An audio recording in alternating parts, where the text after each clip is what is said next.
of business was it? A animal rescue. And what type of animal was it predominantly supposed to service? Rats. Let me draw your attention to paragraph 4 of the resolution. If you go down to the second sentence beginning with Ms. Corson, could you indicate what she indicated with the number of rabbits and where the pens would be located? Ms. Corson stated that the building was currently vacant, that it could be used previously as a machine shop, but the use was stopped, and that she anticipated having up to 100 rabbits or other animals at any one time. She described the manner they maintained in pens inside the building, where there would be no dogs, cats, or exotic animals. And if you go down to paragraph 6, please. If you look at that, what was the site again to be used for?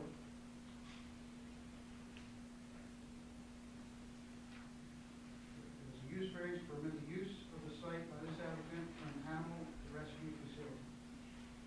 And as part of that variance approval for this type of operation, is a license required to operate an application? Yes. And what type of license would that be? A business registration license as well as a animal shelter license. And would that also have to be subject to the approval of the Camden County Board of Health? Yes. Without the approval of the Camden County Board of Health, will a license be able to be issued for the operation of this business? No. I'm going to show you what's also attached to that resolution as Exhibit B. You familiar with that document? Yes. Did you prepare that document? Yes, I did. If you could you just give the governing body a brief history of the operation at this location since that use variance was approved? Yeah. The use variance was granted in October of 2010. Shortly after, I was notified in February of 2011 by the Board of Health that she had never registered with the Board of Health in order to operate an animal shelter. 1 month later, after we sent a letter to the president of the Little Miracles Rabbit Rescue, she did follow through with the County Board of Health and registered herself as an animal shelter.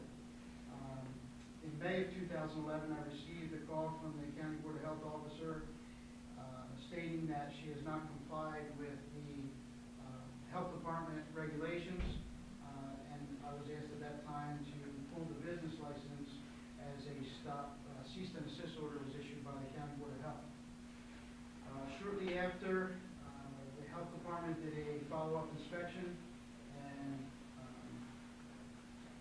the stop work order was lifted, and we allowed her to continue work. In June of 2011, which was only a month after that I was in the building, I got an anonymous phone call that there was work going on inside the building. That's when I took a site inspection out of the property. The property owner and her husband were currently there. When I gained entrance to the building, I noticed that the whole right side of the building was being framed out with a bathroom, with the showers and clean rooms and a laundry area. We at that point issued a stop work order until they obtained permits to continue with that work. July 5th of 2011, I got another complaint that the trash was piled up outside the dumpster. The dumpster was full for weeks and had been overflowing, and then the bags were open. When I took an inspection out of the property, it appeared that the bags were full of dirty rags and debris from the animal cages. The bags were all outside the dumpster, just located throughout the ground side of the dumpster. At that time also, that same inspection, I noticed that there was an animal pen put up that was housing 7 chickens in the front yard of the property.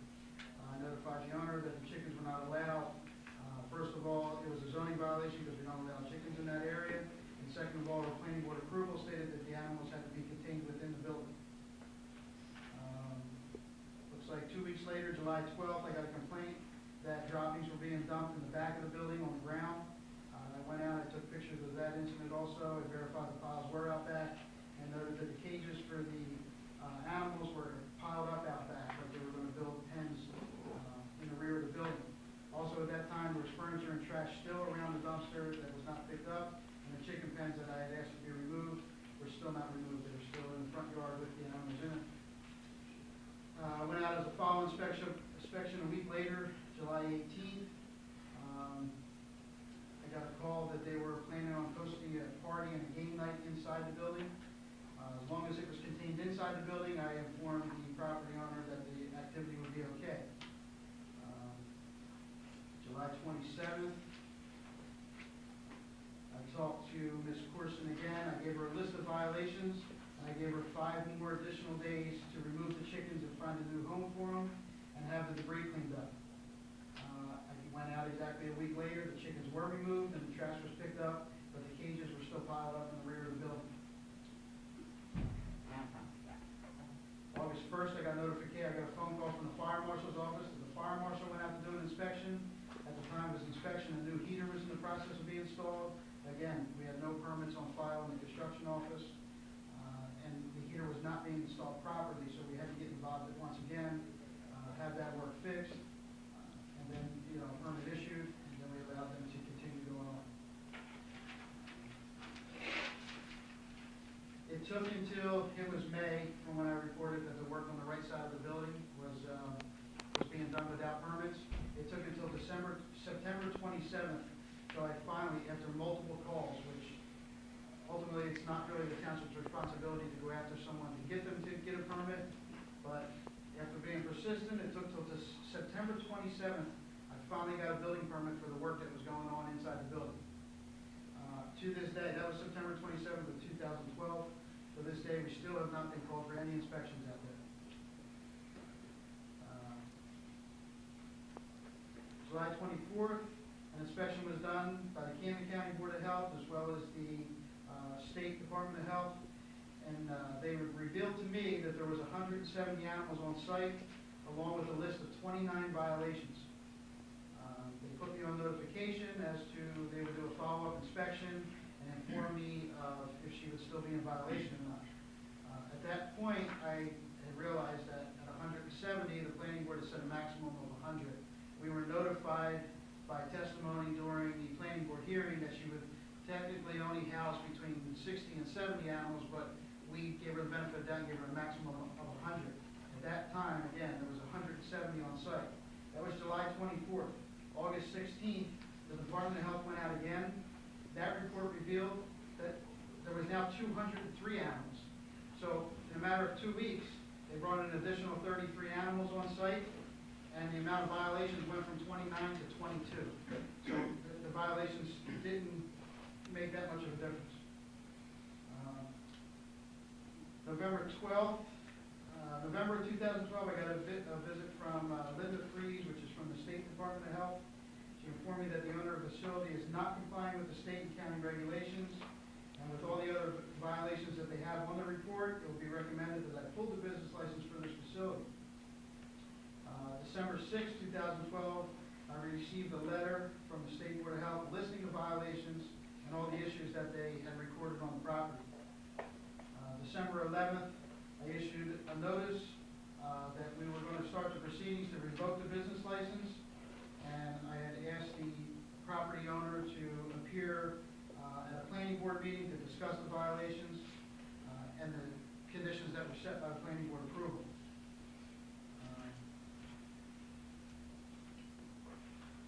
December 18th, I did another site inspection out to take some pictures of the property. The trash was still piled up outside. The cages and debris were still piled on the side and the front of the building. There were species dumped on the ground to the right side of the building. There was furniture stacked up outside. The cages were set up in the rear of the building. There was toys piled up back, and the dumpster was still overflowing.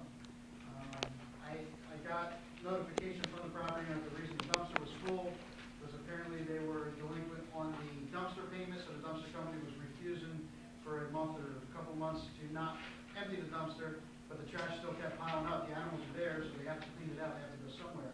I made a recommendation that they either get a larger dumpster or have the dumpster removed more frequently.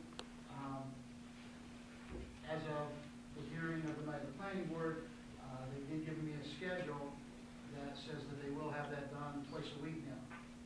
I have been out there twice in the last week. The dumpster has been empty both times that I've been out there. So it seems like the trash issue has been somewhat taken care of. up at the beginning of this month from when we first met